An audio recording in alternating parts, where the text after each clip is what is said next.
2014, le CRIF, un bureau d'études visant à développer des prototypes de robots, développe un humanoïde, Samy, afin de proposer quelques services aux personnes âgées. Malheureusement, ses 1,65 m de haut intimident les personnes qu'ils ont mis en contact avec le robot. C'est à ce moment-là que le directeur du cabinet de la ministre déléguée aux personnes âgées et à l'autonomie, Michel Delaunay, vient en visite au CRIF. Rodolphe Hasselwander, directeur du CRIF, lui fait une présentation globale de la robotique d'assistance à la personne. Et parmi les robots présentés, Rodolphe y avait glissé un rendu 3D d'un petit projet de robot pouvant aider les personnes en perte d'autonomie.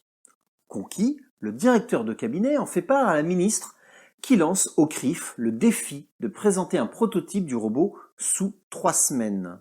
Malgré un premier prototype fait à la va-vite, Buddy apparaît pour la première fois. Il enthousiasme déjà les concours d'innovation de la Silver Economy et rafle ainsi 200 000 €, attirant quelques business angels.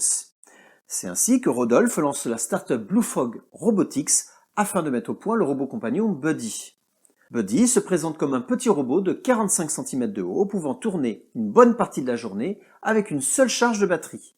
La tête du robot est remplacée par une tablette tactile représentant un visage lorsque la tablette n'est pas en mode interactif. Buddy est développé pour être un compagnon de jeu pour les enfants, mais aussi un assistant pour les seniors. Le robot est alors destiné à être commercialisé dès 2015 pour un tarif relativement accessible, soit entre 500 et 1000 €. Afin de préparer cette commercialisation, Buddy subit une refonte complète de son apparence pour aboutir à un robot à l'aspect bien plus fini et professionnel.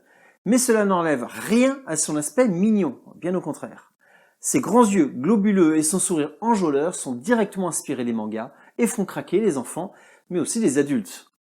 Le robot a grandi pour atteindre 56 cm de haut pour 5 kg. Il possède désormais un cou qui peut orienter le visage tactile de 8 pouces dans toutes les directions, même vers le haut. Sa batterie peut tenir entre 8 et 10 heures d'affilée. Le robot est présenté sans bras, mais une paire de bras et un vidéoprojecteur pourraient être vendus en option.